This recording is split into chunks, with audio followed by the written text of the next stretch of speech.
Olá! Hoje, 6 de junho de 2025, a gente vai fazer uma análise aprofundada de um material bem rico, né? São trechos de um fórum online, onde o pessoal discutiu a Política Nacional de Educação Digital, a PND aqui no Brasil. A famosa PND. Isso! A nossa missão aqui é tentar destrinchar o que essa política significa na prática, sabe? Especialmente lá na ponta, para os municípios. Certo. E olha, parece que a PND chega pra mudar o jogo mesmo. Coloca a educação digital como dever do Estado e, mais importante, componente obrigatório no currículo. Exatamente. E isso não é pouca coisa, não. Na prática, significa que os municípios vão ter que integrar o letramento digital. Que é basicamente ensinar e entender o digital, né? Isso, perfeito. Além de noções de computação, programação, quem sabe até robótica, lá no ensino fundamental e médio. E como isso entra? Disciplina nova? Pode ser, ou pode ser de forma transversal, sabe? Misturado com outras matérias. O que chamou muito a atenção, e foi bem debatido lá no fórum, é a escala disso tudo. Não é só mudar o currículo, entende? Imagino. Deve exigir bastante investimento. Muito. Pense em infraestrutura séria, conectividade que funcione de verdade, energia estável, Wi-Fi cobrindo a escola toda. É um desafio grande. E a formação dos professores? Imagino que seja crucial. Vi que mencionaram umas ferramentas do MEC, tipo um referencial de saberes digitais docentes. Sim. A formação contínua é chave. Não adianta só entregar o computador, né? Tem que saber usar aquilo de forma pedagógica. Claro. E essas ferramentas do MEC, como o referencial, e também os instrumentos de autodiagnóstico que apareceram na discussão, são apoios importantes para guiar essa formação. Mas olha, o ponto central da PNDED, que o pessoal no fórum bateu muito na tecla. Qual seria? É ir além do uso técnico da coisa. Como assim além do técnico? O que seria isso? A ideia é desenvolver nos estudantes a capacidade de usar a tecnologia de um jeito ético, crítico e criativo. Ah, interessante. Ou seja, para que eles deixem de ser só consumidores passivos de conteúdo, de tecnologia, e passem a ser também produtores, criadores, entende? Faz todo sentido, que eles criem com a tecnologia. Exato. E outro ponto muito forte que surgiu lá nas conversas do fórum é o foco na equidade.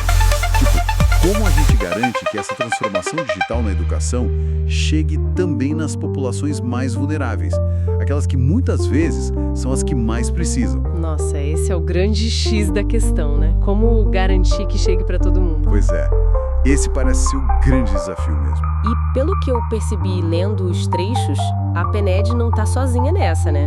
O pessoal lá no fórum mencionou um monte de outras siglas, programas, parece até uma sopa de letrinhas. É quase isso. É uma verdadeira constelação de políticas e entender como tudo isso se encaixa é fundamental. A PNED se conecta direto com a Estratégia Nacional de Escolas Conectadas, a ENEC. Que é para levar a internet para as escolas, certo? Isso, é o grande guarda-chuva da conectividade. Aí tem a Base Nacional Comum Curricular, a BNCC, e aquele complemento específico de computação, que diz o que ensinar. Certo. Tem também a Política de Inovação e Educação Conectada, a PIEC, que já existia antes. E ainda entram recursos de programas como o PDDE. O dinheiro direto na escola. Esse mesmo. E verbas da Lei da Conectividade, do leilão do 5G, sem falar na Estratégia Brasileira de Educação Midiática, a EBEM, e parcerias com universidades para formação. Olha, navegar nisso tudo é o desafio dos municípios. Uau! Com essa complexidade toda, imagino que, na prática, cada lugar deve estar num estágio diferente. Apareceu algum exemplo concreto no fórum de como o município está lidando com isso? Sim. Mencionaram o caso de Camaquã. Lá parece que eles estão implementando o currículo de computação da BNCC de forma bem planejada. Ah, que bom. Já conseguiram levar a internet para todas as escolas, ter conectividade nas salas, o que já é um belo avanço, né? Mas ainda enfrentam o desafio de comprar os equipamentos mesmo, para a tecnologia fazer parte do dia a dia. Entendi. Falta o computador na mão do aluno, talvez. Parece que sim. E enquanto isso não acontece, eles usam uma estratégia bem interessante que foi destacada lá. As atividades desplugadas. Atividades desplugadas, o que é isso? Nunca ouvi falar. São, assim, formas criativas de ensinar conceitos da computação, tipo lógica, pensamento computacional, sem precisar de um computador ou tablet na mão. Sério? Como? Usam jogos, brincadeiras, materiais concretos. É uma solução que mostra bem como a implementação é um processo, né? Muitas vezes é gradual, tem que adaptar para a realidade local. Foi um ponto bem realista que trouxeram na discussão. Muito interessante essa solução.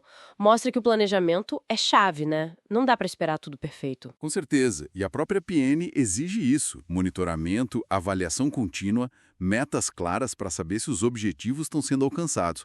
E, além disso, ela reforça 2 eixos que a BNCC Computação também traz com força: cidadania digital e direitos digitais. Ah, importante. Não é só usar, mas usar bem e com segurança. Exatamente. Não basta usar a tecnologia, tem que garantir um uso seguro, ético, responsável e que todo mundo esteja consciente dos seus direitos ali no ambiente online. Então tá, resumindo o que essa análise do fórum mostrou pra gente. A PND é um marco legal super importante, sem dúvida, mas a implementação dela é um desafio gigantesco para os municípios. É isso aí. Exige mexer no currículo, exige investir uma grana considerável em infraestrutura e na formação das pessoas e, principalmente, ter um plano estratégico muito bem amarrado para fazer a tecnologia chegar com qualidade para todos os estudantes. Exato. E puxando um fio que apareceu nas discussões do fórum, o pessoal lembrou de experiências passadas como o Proinc, o Projeto UCA, aquele um computador por aluno, lembra? Lembro sim. Que nem sempre deram tão certo, né? Pois é. E aí fica uma pergunta no ar para a gente pensar, para quem está ouvindo pensar também. O que os municípios podem fazer de diferente dessa vez? Para além de comprar os equipamentos e dar aquela formação inicial. Boa pergunta. Que tipo de acompanhamento pedagógico contínuo, sabe? E que planos de atualização tecnológica podem ser criados para que a PNED não vire só mais uma política no papel, mas que seja de fato uma alavanca real, duradoura, de inovação na sala de aula. Como garantir que o investimento de hoje continue gerando frutos daqui a 5, 10 anos? Fica aí a reflexão.